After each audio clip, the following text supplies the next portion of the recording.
A huge thank you to our sponsors at InQ Hive. They're now open at Howe Mills, Basingstoke, with everything for freelancers, small and growing businesses, from virtual office and postbox services, hot desks, dedicated desks and serviced offices, plus amazing business support. Find out more at inqhive.co.uk.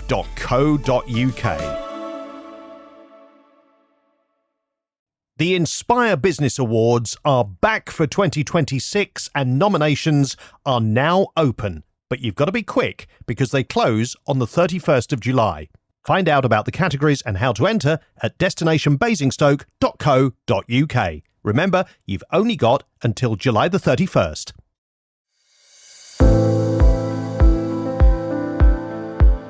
Hi and welcome to You Are Not Alone, conversations for mental health and well-being. If you've listened to the introduction episode, you'll know that this podcast is all about creating space for conversations that feel real, relatable, and accessible.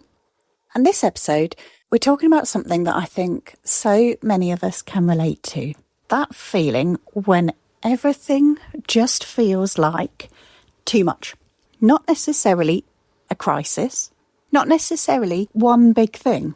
Just lots of things, all adding up, all piling up.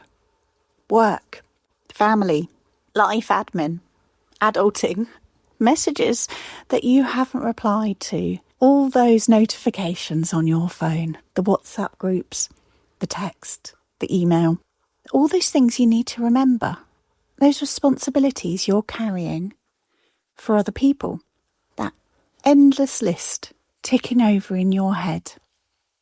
And before we know it, our brains feel full, sometimes even before the day's properly started. I know I've sometimes got into work and said, I feel like I've done a whole day already. And you can describe this as too-muchness. People might also call it overwhelm, stress, pressure. But we're talking about that feeling of just feeling stretched too thin. But whatever we choose to call it and describe it, just know you're certainly not alone with this. I think that so many people are carrying more than other people realise, and often we're all just carrying it quite quietly. So today I want us to talk about overwhelm. Why this happens, what it can look like and feel like, and what might help, and where support can be found if you need it. So what does overwhelm actually look like? I think what's interesting about overwhelm is that it doesn't always look the way we expect it to. We often picture someone completely unable to function, unable to work, unable to get out of bed, unable to cope, unable to keep going. But actually, many overwhelmed people are still doing all the things that they're expected to do. They're still turning up. They're still working, parenting, caring, supporting everyone else. And from the outside, everything might look absolutely fine. But on the inside, it can feel very different. Maybe you're feeling more forgetful than usual. Maybe you're struggling to concentrate. Maybe you're lying awake at night thinking about all the things you need to do tomorrow. Maybe you've become a bit more reactive, a bit more emotional, a bit quicker to be moved to tears, maybe a bit more irritable. And perhaps you've reached a stage where every small request feels like one request too many. The quick, oh, can you just, could you just do this, starts to feel overwhelming. And then comes the guilt. That voice that's saying, why am I not coping with this? This is not a big deal. Everyone else is managing. What's wrong? But the truth is, there's nothing wrong with you at all. Overwhelm isn't a sign that you're failing. It's a sign that you've been carrying a lot for a very long time. Something I think about is how little we know about what other people are dealing with. We live in a world with very often carefully curated versions of people's lives, especially on social media, but even in conversation. we tend to focus on the positives, and that's what we put out there in the world. But we pass people every day who might be dealing with a multitude of things. They might be caring for elderly parents. They might be supporting a child who's struggling. They might be managing long-term health conditions, worrying about money, worrying about work, experiencing grief, feeling lonely, or just navigating those life changes that nobody else knows about. And we don't always see those things. We don't see those things in other people. And because we don't see them, we can end up assuming that everyone else has somehow got life sorted. They know the answers. They're all doing great. But I don't always think that's true. I actually think that we are all just doing our best with the resources, energy and support that we have available to us. And on some days, that's great. That feels manageable. Even better than manageable, that feels successful. But there are days when that can feel incredibly hard, and both of those are okay. One of the things that can really reduce those feelings of overwhelm is recognising that we don't have to pretend all the time. We don't have to have everything figured out, and we certainly don't have to be perfect. Sometimes just being honest with ourselves is the first step. Just acknowledging, I am finding things a bit difficult at the moment. And this is a great place to start. So at this point, it feels important to talk about self-care, but I'd like to start by saying what self-care isn't. So it's not having a perfect morning routine. It's not expensive spa days, although those are very lovely. It's not adding other items to your to-do list. When we're overwhelmed, self-care needs to become smaller, not bigger, simpler. So it's really about asking ourselves, what might help me feel 1% better today? And sometimes that's stepping outside for 5 minutes, taking a break, getting some fresh air, drinking a glass of water, taking a lunch break instead of working through it. Sometimes it's saying no to something, even if you feel very obliged to say yes. Sometimes it's going to bed a little earlier. And it might be just reaching out and speaking to another human. Because when we're overwhelmed, our world can become very small. We focus just on tasks, responsibilities, deadlines, problems, all those things on that list that we have to do. But self-care, even if it's just a few moments, can just bring us back into the present and just remind us we're people, not machines. So if you take nothing else from today's episode, I'd really like you to remember this. You don't have to earn rest. You don't have to complete everything before looking after yourself, because looking after yourself is the one thing that's actually going to help you keep going. So one of the reasons I wanted to create this podcast was because something I've witnessed many, many, many times. People often carry huge amounts on their own because they don't want to burden anyone else. They don't want to cause an issue. They don't want to add to anyone else's worries. But eventually, if people talk about their feelings and what's going on, often one of the very first things they hear is, "Oh my God, yes, me too. I was feeling like that last week. I know exactly what you mean."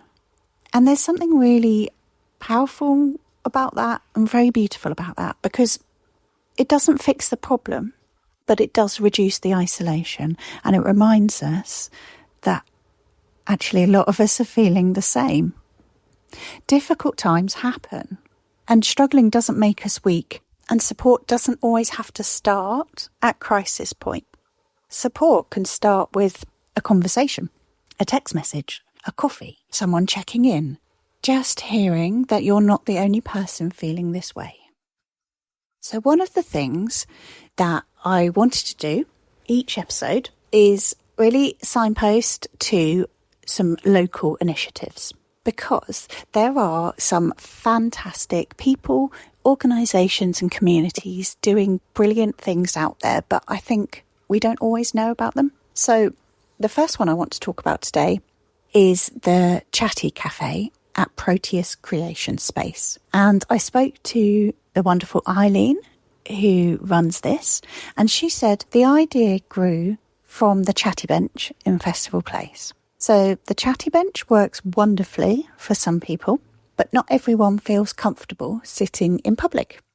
She believes the more opportunities we can create for people to feel part of a community, to feel seen and heard, the better. So Proteus Creation Space, with its calm, welcoming cafe, was an easy choice for Eileen.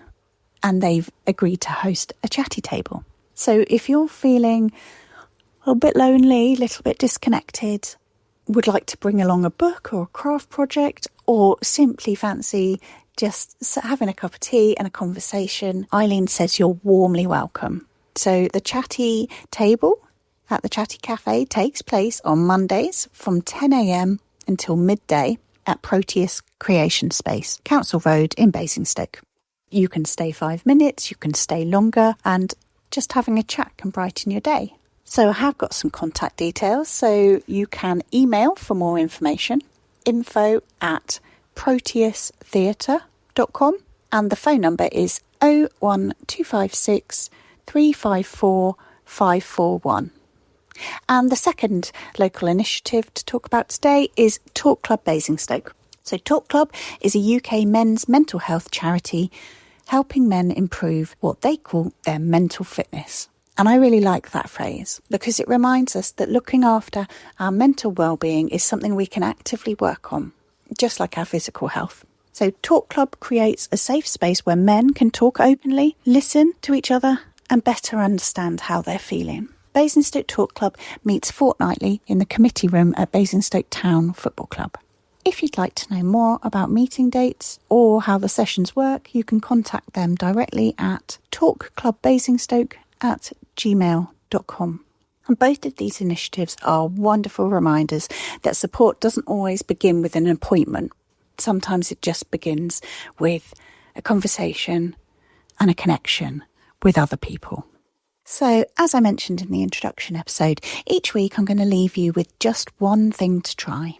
So not a long list, not a self-improvement program, just one small step. And this week's invitation is this. Ask yourself, what is the next thing, not all the things?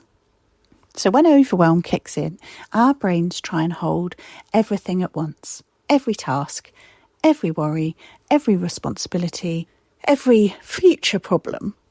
So when you notice that feeling building, stop and ask yourself, what is the next thing? Not the next 10 things, not next week's things, just one next thing. The next email, the next phone call, the next 5 minutes. Because overwhelm grows when everything arrives at once. And that's what causes us to feel completely and utterly overwhelmed and everything is too much.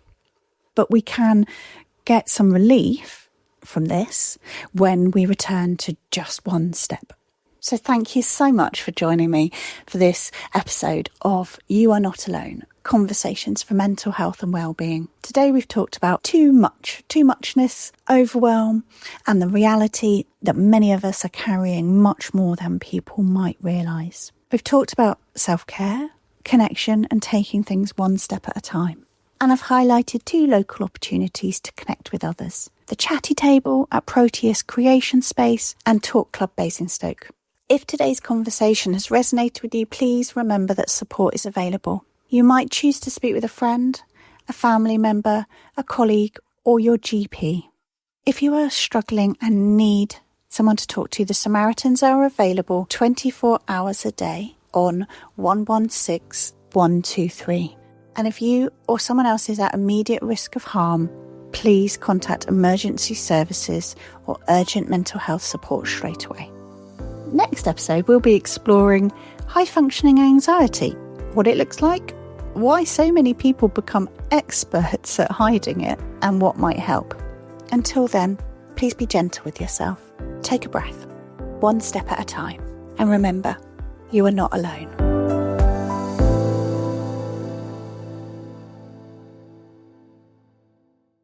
The Inspire Business Awards are back for 2026 and nominations are now open. But you've got to be quick because they close on the 31st of July.